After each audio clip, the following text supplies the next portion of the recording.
We have over 2 million ready to. So the president is making an impromptu press conference. Thank you for joining us. I'm Alan Piper, now the senior politics producer. He has already made multiple false statements. He has claimed that the economy was the strongest that it has ever been in history. That is not true on multiple metrics, which I'm happy to get into in a moment. Front. So tremendous progress is being made on that. And I think even without that, and I have to say, even without that, and I don't think you're going to be having to use that in the future, that statement, even without, because I think they're going to have it. But we're going to be back and we're opening our country. And I hope that the lockdown governors, I don't know why they continue to lock down, because if you look at Georgia, if you look at Florida, if you look at. All right. Well, the reason that multiple states are still locked down is because so few states are actually meeting the guidelines that this president has put forward to safely reopen. I would like to highlight that 8,000 Americans have died from coronavirus in just the last week.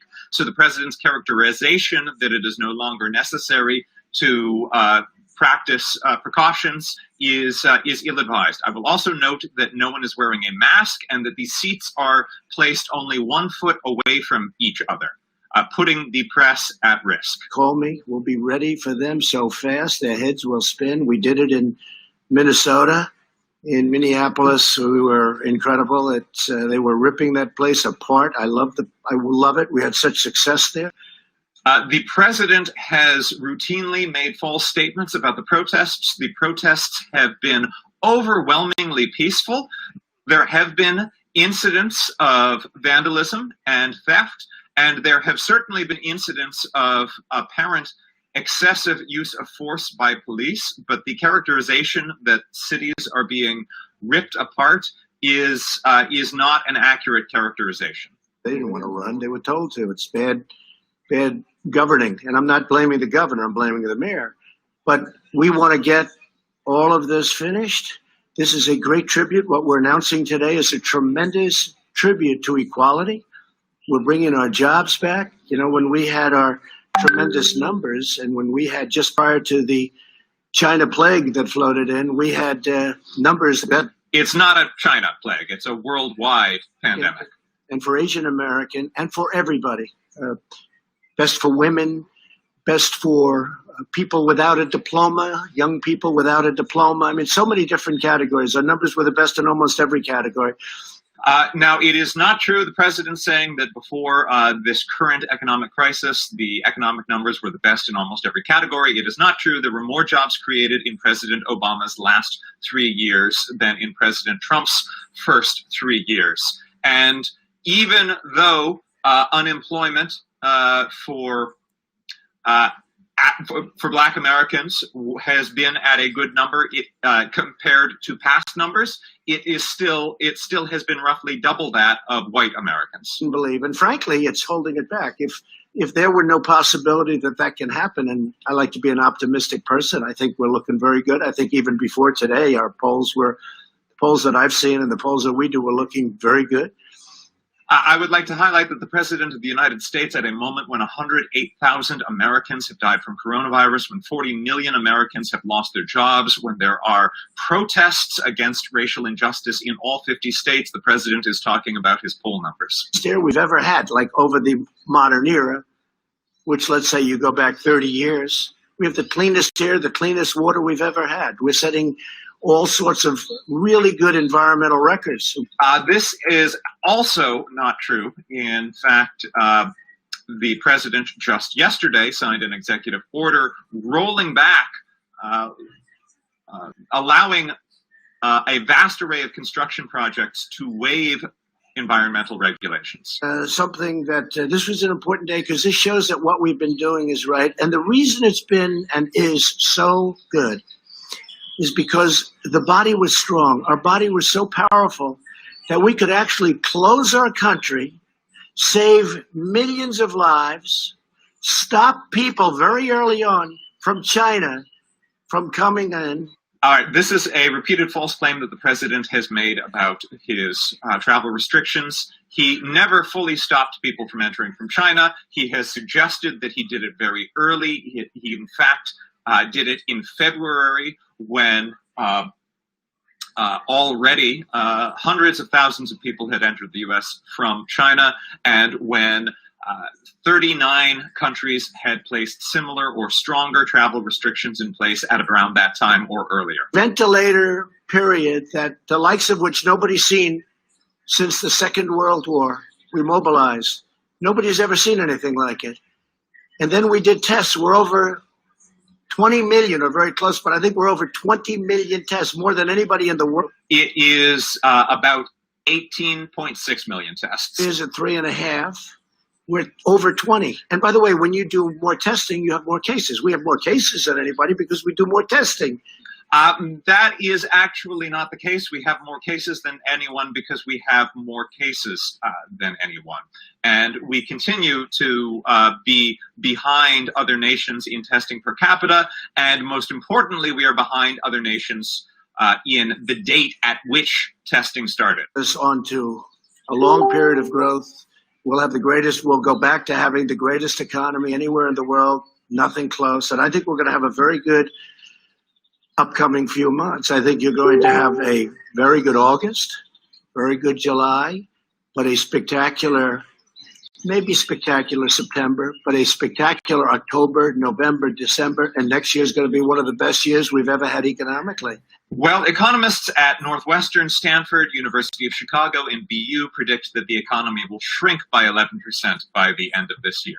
A reminder that the president has always overpromised on the economy. He had promised 4% GDP growth during the campaign. Prior to the pandemic, it averaged 2.5%, which is lower than under Reagan or Clinton. I don't think anything less than that. But if you think we're at 105 million today, the 105,000 today, that would mean at the lowest number, it would be 10 times that amount. And I think everybody believes the least, if we went herd, as they say. And if you look at Brazil, they're having a very hard time.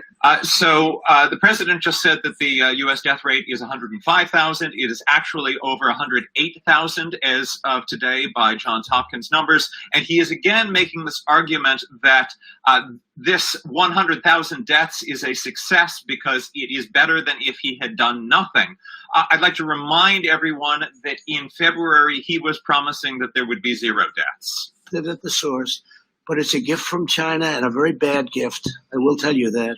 It is also a strange scapegoating to say that China is to blame because this disease originated in China. The swine flu originated in North America, and no one has been calling it the North America disease and trying to suggest that North America should be held responsible. Problem. But they didn't stop it cold from coming to the United States, Europe, and the rest of the world. Somebody has to ask these questions, and we'll get down to the answer. You know, we made a great trade deal. Great. They're going to buy $250 billion worth of product. And by the way, they are online. They're doing okay. But the ink wasn't dry on that deal when the plague floated in. What's going on? A plague is floating in from China. What's going on? So the ink wasn't dry. So I guess I view the trade deal a little bit differently than I did 3 months ago. It's a great deal. I will say they are buying a lot from us, and in that way I respect. And getting along with China would be a good thing. I don't know if that's going to happen. I'll let you know. We'll let you know. I think they want to get along very much with us. But we built a tremendous thing, a tremendous power platform. So when it got ill, when we had a problem, we were able to cut it off, stop it, just like this. Stop it. That is simply a gross mischaracterization of what happened. He said that the coronavirus was stopped. The fact of the matter is that it spread. It spread wildly in this country, and there have been over 108,000 deaths from it in the U.S. at this point. And these deaths have overwhelmingly, disproportionately impacted Black Americans. And I have great respect for the people. And they said, will it be 9 million in job losses? Will it be, what will be the number be? Will it be, are they going to report record numbers? Will we break 20%? What will the number be? And, I don't know. Because we were in, and I don't think we're in that territory anymore, we were in uncharted territory. Nobody's ever had a situation like that. So the number was 9 million, and one of the people was getting, no, I think it's going to be 10 million. That's 10 million negative losses. And then somebody else said, no, we think it's going to be 8.7, 9.2. Now, everyone was right around that number. This is great geniuses, and they are. I watch them all the time, and oftentimes they're right. Warren Buffett sold airlines a little while ago. He's been right his whole life, but sometimes even somebody like Warren Buffett, I have a lot of respect for him, they make mistakes. They should have kept the airline stocks because the airline stocks went through the roof today, and others did too. The whole market went through the roof. But the president likes to cite the strength of the stock market as the strength of the economy. Most Americans do not own stock. The fact that airline stocks went through the roof is very little comfort to 40 million newly unemployed Americans who may be worried where their next rent check is coming from. Reading it and say, I don't think this, I'm not reading this right. Let me look at it again. Oh, wait a minute. This is 3 million gained almost. 3 million jobs gained. It was 2.5, but it's still not a net gain. That is a recovery of some jobs since April, but U.S. unemployment is still at its lowest. It is its worst. It may have improved since April, but overall it is still at its worst since the Great Depression. So we were able to close our country, save millions of lives, open, and now the trajectory is great. Don't forget, New York is barely included, and that's one of our big ones. California is barely included because they're not open, and they should open. By the way, the mayor of Los Angeles wants to keep this thing closed for a long time. Look at what's going on in Florida. It's incredible. The job the governor of Florida has done, it's incredible. The numbers they're doing. You've got to open it up, and you do social distancing, and you wear masks if you want, and you do things. You can do a lot of things. You're getting closer together. Even you, I notice you're starting to get much closer together. It looks much better, I must say. You're not all the way there yet, but you'll be there soon. Okay, this is not the choice of journalists. They didn't set up the chairs.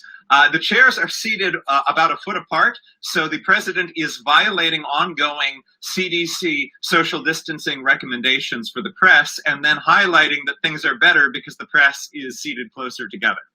And we were worried. We didn't know, is this going to be a hurricane or a major, major recession? A major recession that's not artificially caused, because this was artificially closed. We just said, boom, closed. And everything just stopped. And also, you know what else stopped? Big numbers on death by doing it. And that's why I had to do it.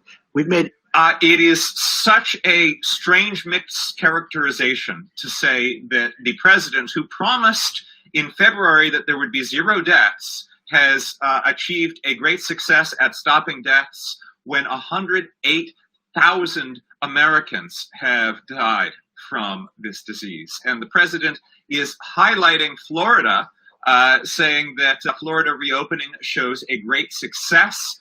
Florida has added nearly 10,000 new cases over the last week. 1.4 thousand cases were added just in the past 24 hours. And this is what this is. This isn't a terrible recession. I don't even mention the D word. I don't talk about the D word. I don't want to talk about it. Because every time somebody even mentions it, I don't like the D word. But if you had a really, really big, bad recession, it could take 10, 12. How long did it take? In 1929, it took many years to recover from that. How long? 10. I heard 10. I think longer than 10, but that's okay. I heard 14, 15 years. Larry says 10, so let's go with 10. But it takes a long time to recover. But a hurricane, you're back in business in 1 day, 2 days, 3 days, and it's Well, it is simply not true that in a hurricane you're back in business 1 day, 2 days, 3 days. Ask the millions of Americans living in Puerto Rico who are still have not adequately recovered from Hurricane Maria. 50-day rally in the history of our exchanges, the greatest 50-day rally. And we have a lot of protesters. And we have something else, right? We have something else. We have a pandemic. We've made tremendous progress, really, on both. If you look at where we've come on both, we've made tremendous progress on both. Tremendous progress. But you're looking, and the people are now starting to return to work. So it's been an incredible thing to see. It's been a beautiful thing to see. The experts predicted that the economy would lose tremendous numbers of jobs. And of course, from the beginning it has, but you're going to see how fast that's made up. I'm telling you, next year, unless something happens where the wrong people get in here, this can turn around. Your 401ks will go down to numbers. If people didn't get rid of stocks in their 401ks, they're almost even. Think of it. With a pandemic and with one of the worst things that's ever happened, our country's never lost 105,000 people. Whether it's World Trade Center, which was 2,900, or Pearl Harbor, which was less than that. We've never lost anything close to this. But it's not only our country, it's the whole world. The world is suffering so badly. 186 countries at this moment. And that affects us too. It is 188 countries, and the president keeps saying that 105,000 Americans have died. It is up past 108,000. It's a great thing because we're working with the world. And we'll work with China too. We'll work with everybody. But what happened should have never happened. So we had a tremendous morning, a tremendous announcement. It was shocking to even great pros. I watched Maria Bartiromo. I watched Jim Cramer. I watched a lot of people. Joe Kearden, he was pretty positive. Charles Payne, he was very positive for a long time. A lot of people got it right. They had confidence in me. They had confidence in this team, and they got it right. I think that's the only thing they could base it on because we were on uncharted territory. It's like to just say that renewal, restoration, and recovery of the most vulnerable areas of America is going to be my focus. It's going to be a big focus because it's taking care of itself, but we have to help that very vulnerable area. They're vulnerable. It's not right. And we're helping them. And we have helped them in the past. And we're also to opportunity zones, criminal justice reform. Nobody's ever done for the black community what President Trump has done. Think of it. Historically, black small colleges and universities, they would come here for money every year for many, many years. After 3 years, I said, why are you doing this? Why do you keep coming here?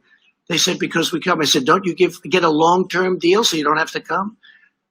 The head of one of the very respected colleges looked at me and said, sir, we're like beggars. Every year we have to come to Washington and beg for money.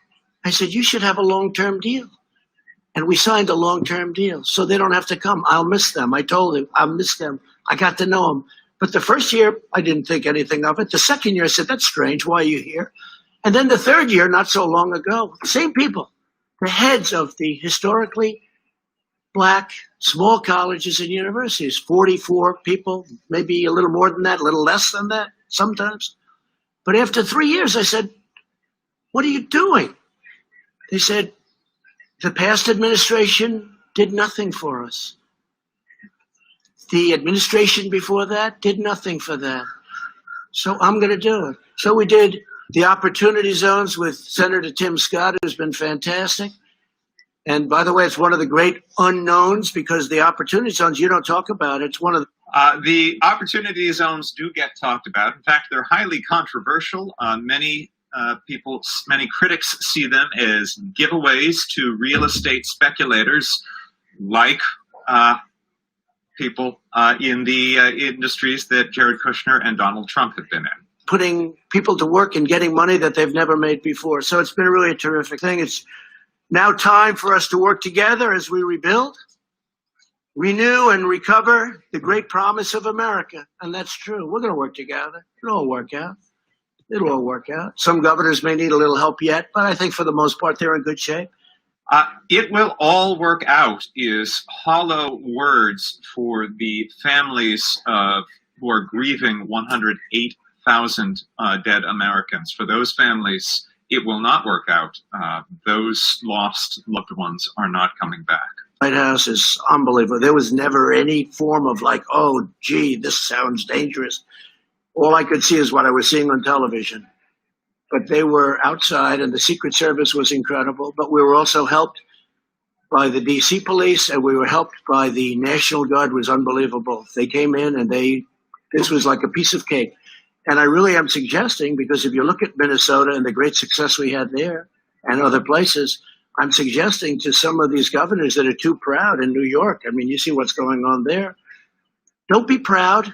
Get the job done. I am in New York. I see what's going on here. I see widespread, peaceful, organized, disciplined protest. There have been some very disturbing instances of police use of force on protesters. There have been isolated instances of vandalism and theft. But the suggestion that the president makes that New York has been, quote, ripped up or lost to looters is false. The encounter with law enforcement, regardless of race, color, gender, or creed, they have to receive fair treatment from law enforcement. They have to receive it. We all saw what happened last week. We can't let that happen. Hopefully George is looking down right now and saying there's a great thing that's happening for our country. There's a great day for him. It's a great day for everybody. Now, of course, President Trump has repeatedly suggested that police should use more force.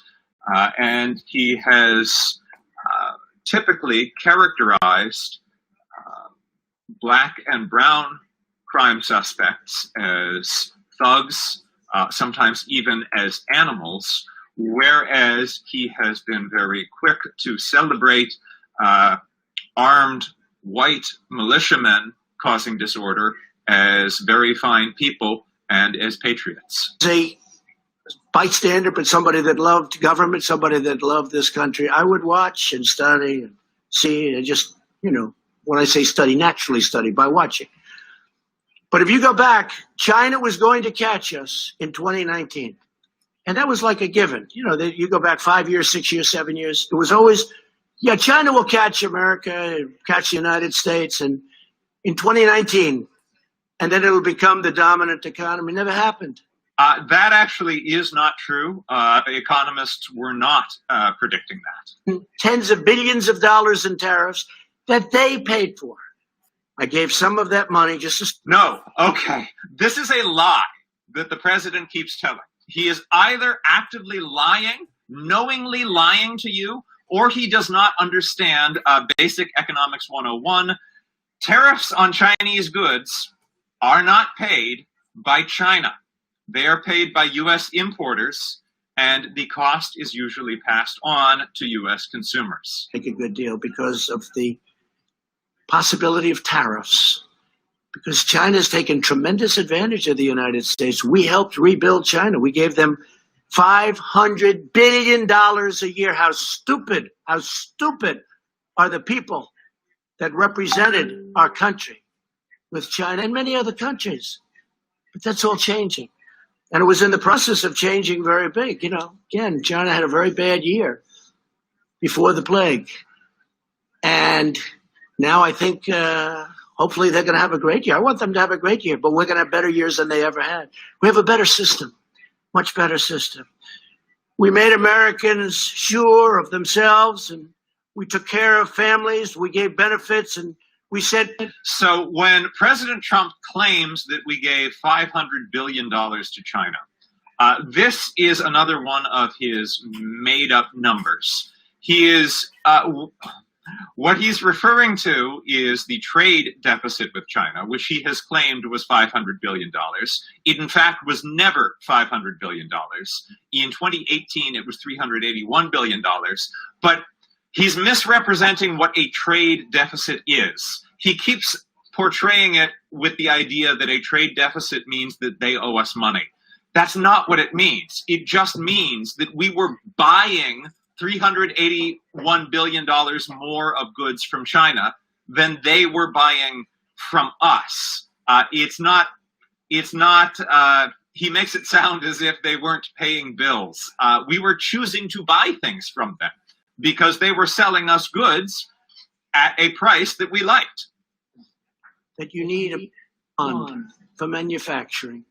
Manufacturing, which we had up to 600,000 jobs prior to the plague, manufacturing rose to 225,000 jobs, up by. So we picked up 225,000 manufacturing jobs.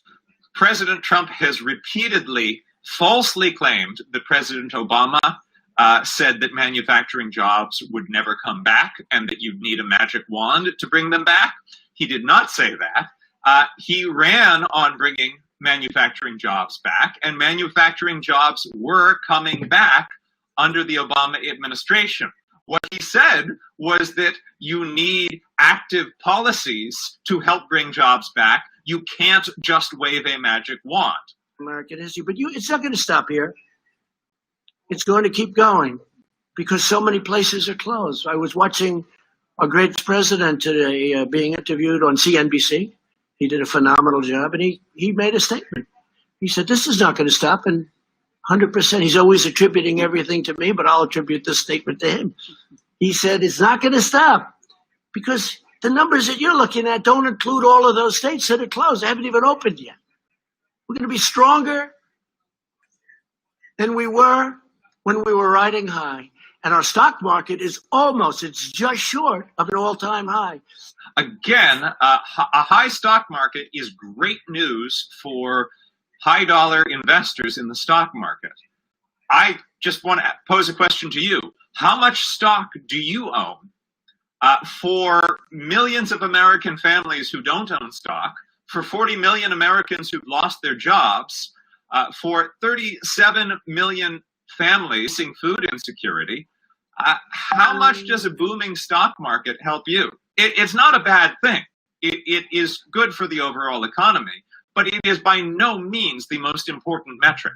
And it does seem to be the one that the president cares most about. Even include it because some of our biggest places aren't opened. They're opening up now. I think New York's opening up like as of today. And that's New York City begins the process of opening on Monday. We're all working hard. To save millions of American lives, we took that unnecessary evil. We took it out of the equation. We had to do what we did.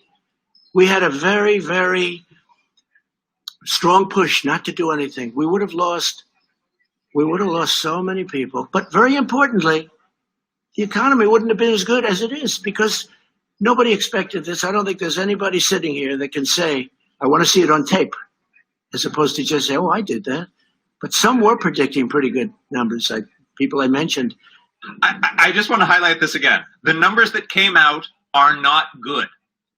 They are not good. Because they are not as bad as some expected does not make them good.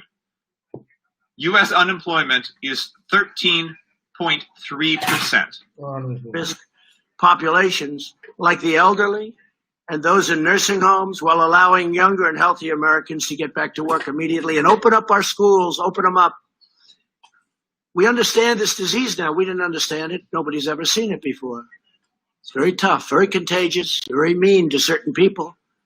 We learned a lot. We didn't know. Nobody knew anything about it. But we learned a lot. And I have to thank everybody for working so hard. Jared and Mike and the task force and all the admiral, the general. They were saying, oh, you should use admirals. I said, I did. You should use generals. I said, I did. Used them both. We had some incredible people on the task force. The job they did in getting ventilators built by the thousands, we're giving to Nigeria, to France, to Spain, to Italy, to many, to UK. They're having a hard time. I find it interesting that the president thanked Jared Kushner, his son-in-law, and did not thank the actual medical advisors.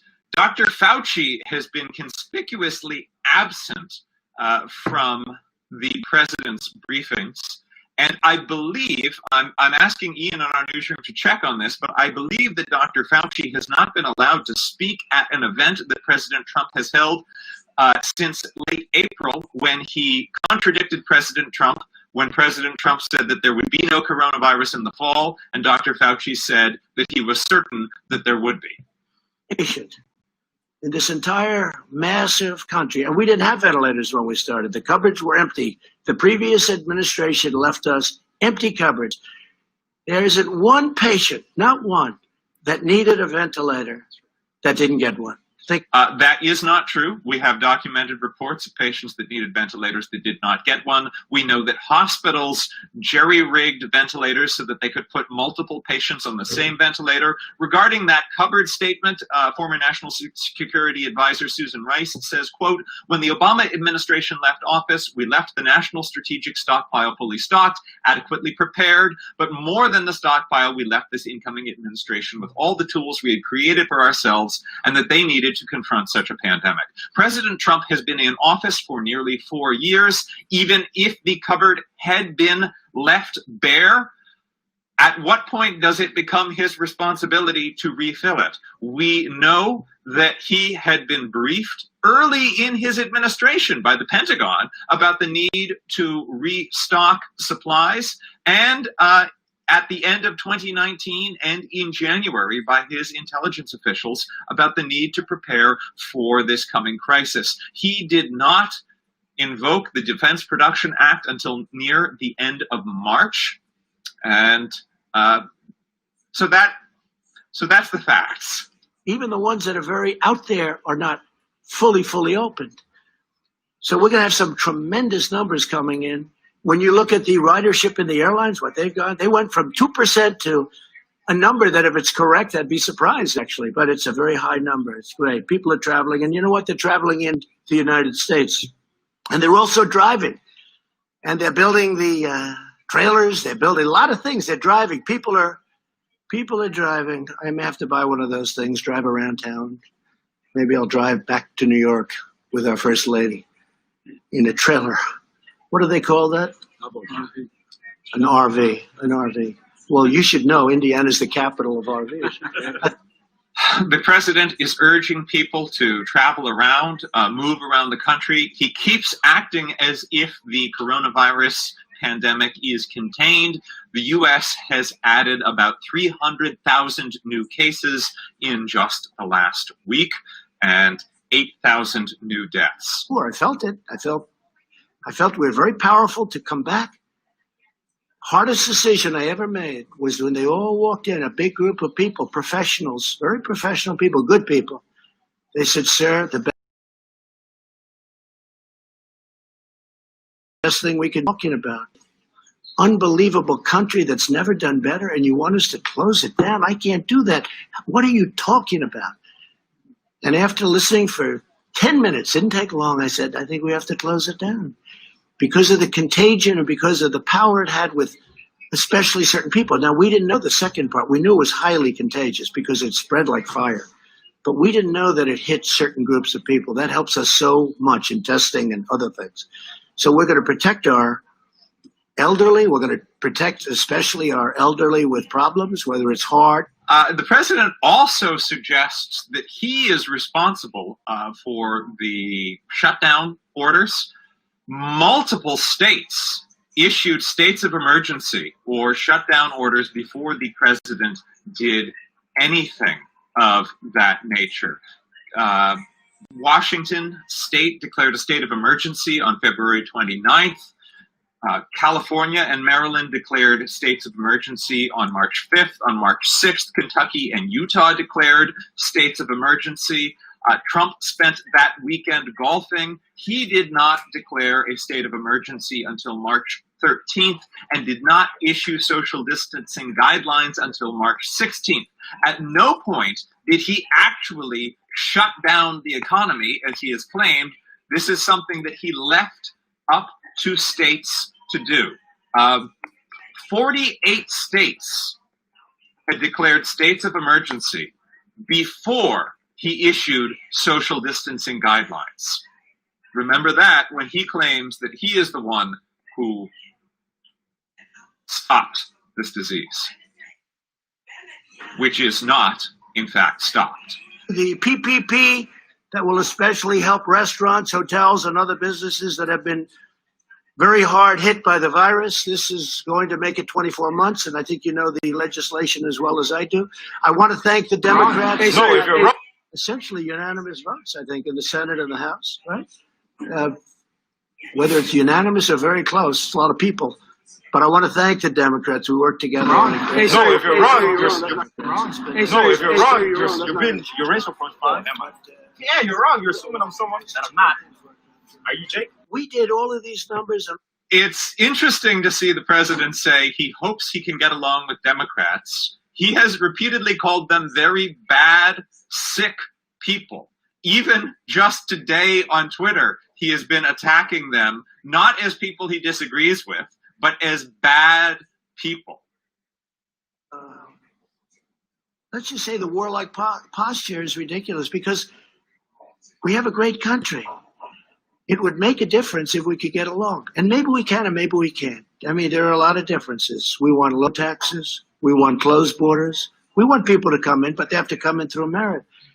They want open borders. You can't have open borders, especially now when you have a pandemic. We said the Democrats are not actually advocating. Hey, I'm not going to get into the entire minutia of Democratic immigration policy. 500 miles very early next year. By the end of this year, we'll be over 400 miles.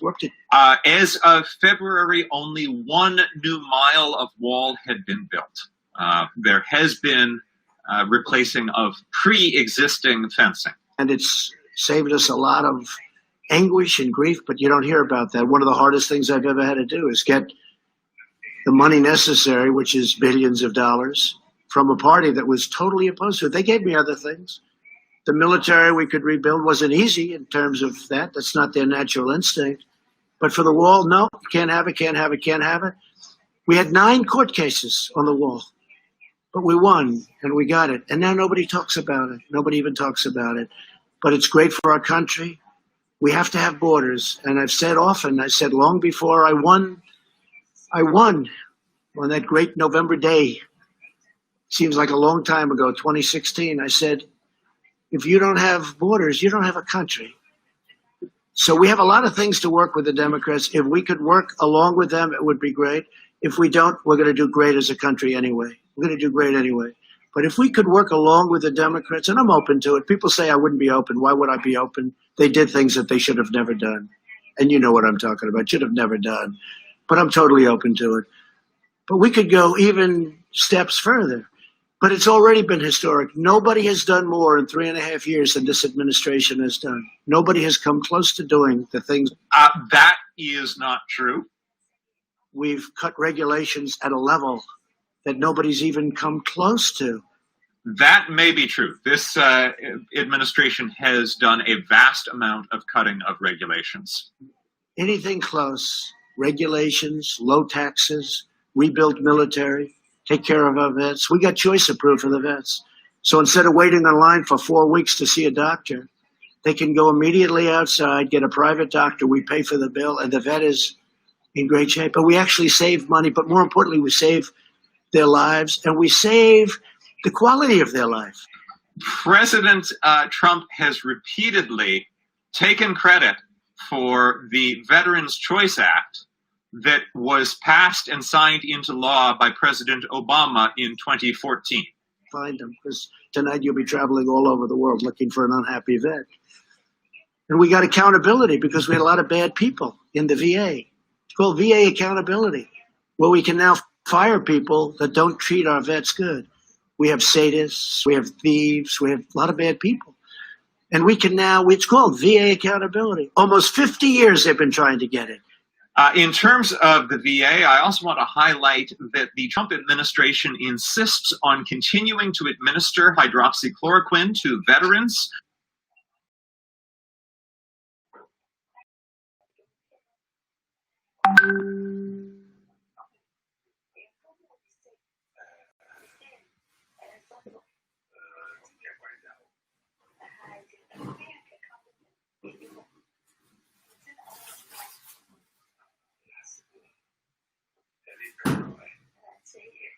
even though there is increasing evidence to suggest that hydroxychloroquine is not effective in treating the coronavirus and increases the likelihood of death, at least 1,300 veterans have been given this experimental treatment already.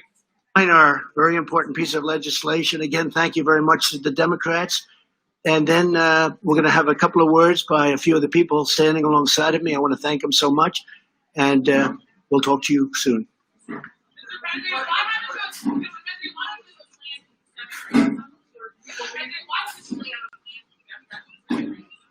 like to sign this bill. This is a very good. And by the way, what's happened to our country and what you now see, it's been happening, is the greatest thing that can happen for race relations, for the African American community, for the Asian American, for the Hispanic American community, for women, for everything. What's your plan? Because our country is so strong, and that's what my plan is. We're going to have the strongest economy in the world. We almost are there now. We have the strongest economy anywhere in the world, and now we're going to have an economy that's even stronger. Sir, how would a better economy? Yeah, just to follow up, how would a better economy have protected George Floyd? Sure, I'll ask after. Will you take questions after, sir? Black unemployment went up by 0.1%. Asian American unemployment went up by 0.5%. How is that a victory? You are something. How is that a victory? Thank you very much.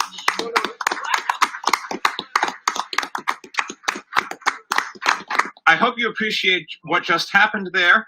Wait, hold on. It's a great achievement. Feel so good about it. This is just the beginning. The best is yet to come. Mike, would you say a few words, please?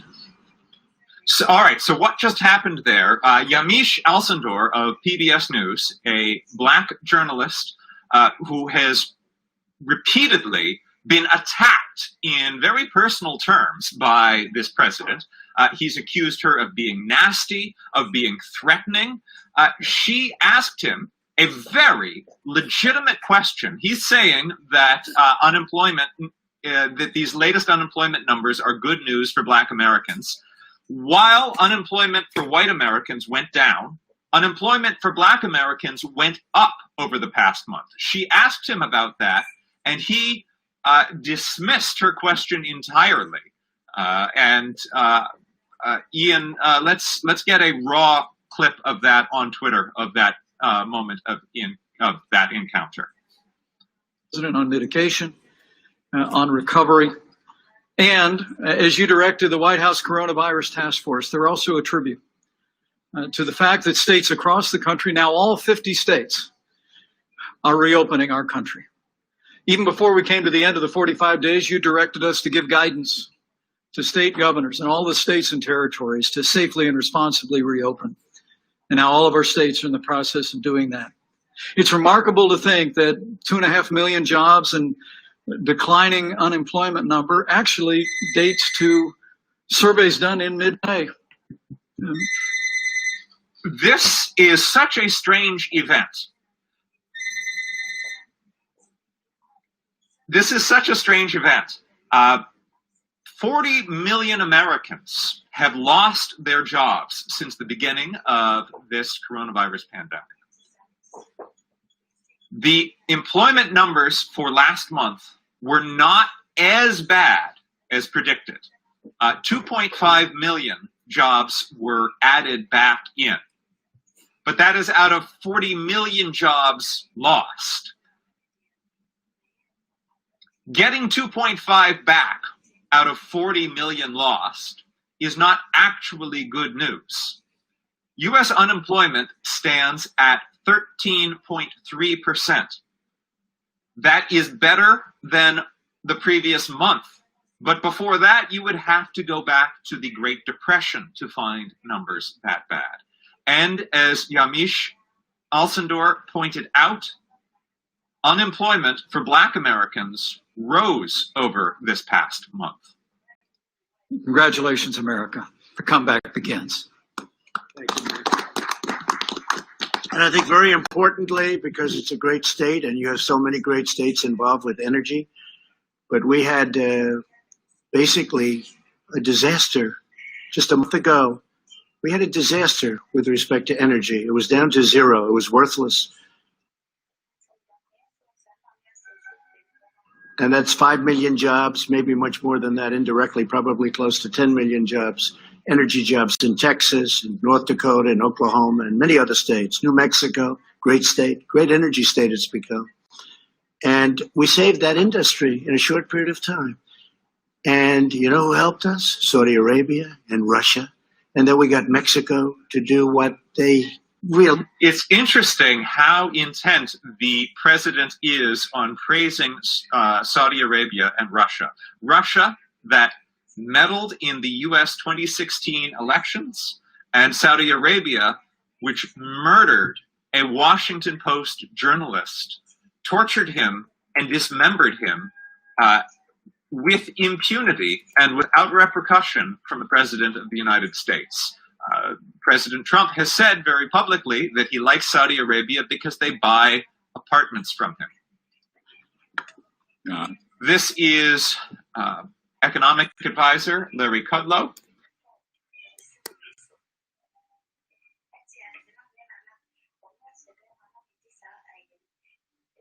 I would like to highlight that his net worth is estimated around $25 million, and yet his wife applied for small business loan relief through the Paycheck Protection Act. Says that housing applications for new homes are skyrocketing. New businesses and new business applications are skyrocketing. So we've seen a lot of pieces of evidence. The key to today's number, 2.5 million payrolls and 3.8 million households from which the unemployment comes. The key is that those who were temporarily laid off have gone back to work, 3 million some odd. And that's because of the reopening, and that's because of the success of the president and vice president's mitigation policies, which had to be taken. Now the reopening begins. Here's a footnote. At May 12th, for the week the survey was taken, a little less than 50% of small businesses had reopened. According to the Chamber of Commerce, the most recent number in late May, early June, 80%, 79% of small business have reopened. So we're going to see more continued progress in the June jobs numbers when they come out. And I want to add also, my friend and colleague, Secretary Steven Mnuchin's leadership on the payroll protection program has kept people on temporary call, had kept them furloughed, but they knew they were going to come back. The PPP has distributed $510 billion and has probably saved as much as 50 million jobs. And overall, we've extended tax rebates and other payments, 159 million Americans for nearly $275 billion. The rescue package works. It was the largest in American history. Now, we are seeing weekly unemployment claims coming down, continued claims coming down. The 13.3% unemployment rate has come down. And I think... Again, 13.3% is better than the previous month, but you would have to go back to the Great Depression to find numbers that bad previously. Pandemic contraction. It's not a typical economic contraction. It was like a bad hurricane or a bad snowstorm. There's a lot of heartache in that, and there's a lot of hardship in that, absolutely. But they're sharp and fast, and they recover fast. And we are beginning to see this rapid recovery, which I believe will extend well into the third quarter and the fourth quarter. We're still looking for some 20% economic growth in Qs 3 and 4, and a big number in 2021 as we move forward with presidential policies of lower taxes and regulations and energy and fair and reciprocal trade deals that created a phenomenal economy before the pandemic and can recreate and rebuild that phenomenal economy afterwards. It is striking to hear both Larry Kudlow and the president compare the recovery to the recovery from a hurricane. They have suggested that recovery from hurricanes are very fast. Ask the 3.2 million Americans who live in Puerto Rico if the recovery from a hurricane is fast. And that's what you've instructed us to do, is to give you... It is also worth noting that meteorologists are predicting a worse than typical hurricane season. As long as the president is indulging in hurricane analogies, we are expecting to have a much greater number of storms because of increased temperatures due to the climate crisis. And the president has raided funds from FEMA to pay for ice detentions. And FEMA has already been spread thin in responding to the coronavirus pandemic. And the rest of her team. So thank you so much for your service, sir. Thank you. Thank you very much.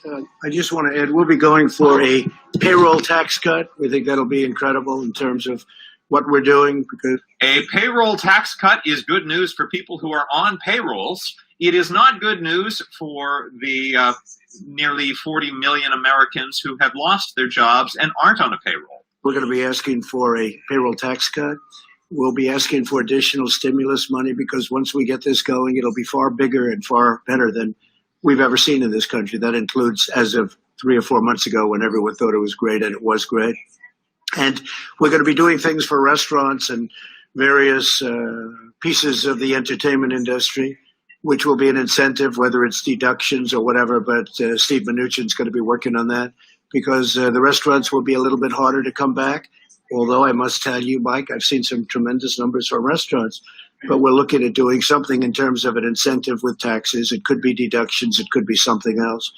It is very strange. The President of the United States continues to suggest that one of the strongest things that will help bring the economy back is making meals tax deductible.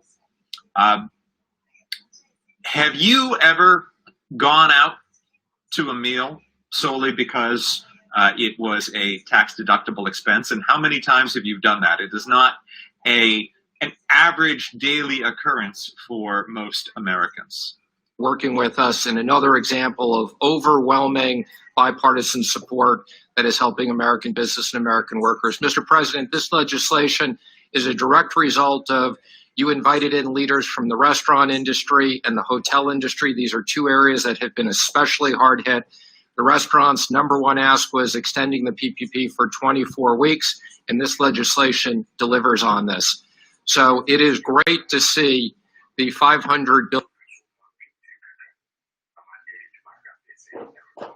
billion that we've put to work in small business make its way into the economy, and now you see it in these numbers, and them bringing more people back to work. So not only did this save jobs, but we now see people coming back to work, and we look forward to working with Congress on bipartisan issues to make sure we get every American back at work that was unfortunately laid off as a result of this virus. Thank you. Thank you very much.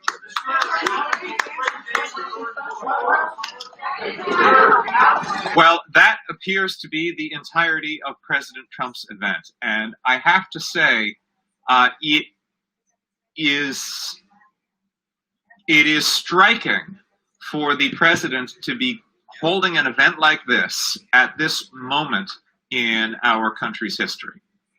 There are several things remarkable about this. It is remarkable that this administration is characterizing 13.3% unemployment as good news.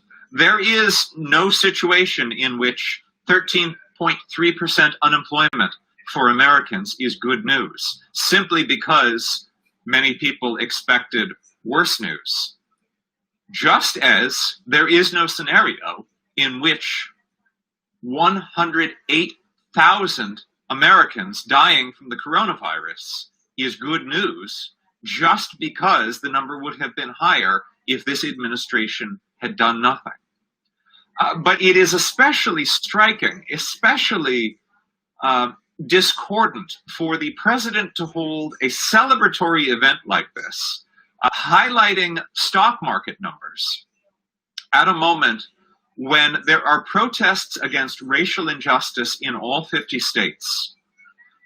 The president refused to answer Yamiche Alcindor's question about what Black Americans are to make of the fact that the president is celebrating a small decline in unemployment for white Americans, while unemployment for Black Americans increased over the last month.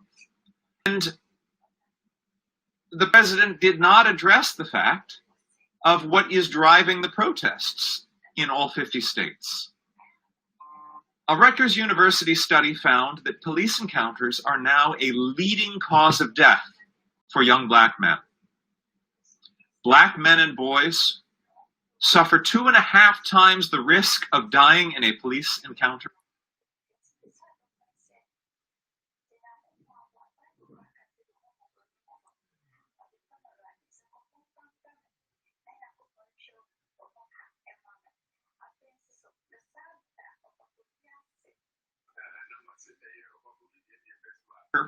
than white men and boys.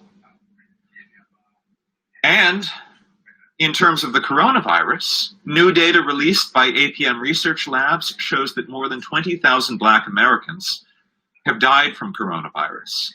This amounts to about one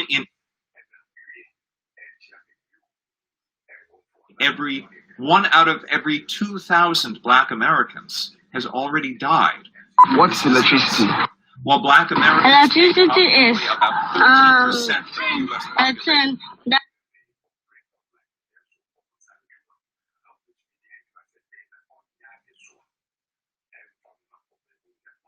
population. Predominantly Black communities account for more than half of all the US coronavirus cases, and more than 60% of all the US coronavirus deaths. While these economic numbers are not as bad news as they could have been, they are not good news, and they are not any comfort to families who are grieving loved ones lost to either the coronavirus, to police violence, or to any other cause. I want to thank you for tuning in. My name is Alan Piper. I am the Now This Politics senior producer. I had support from our newsroom today, most particularly Ian McKenna and Nico Pitney. I hope that wherever you are, that you are staying safe. Thank you for tuning in.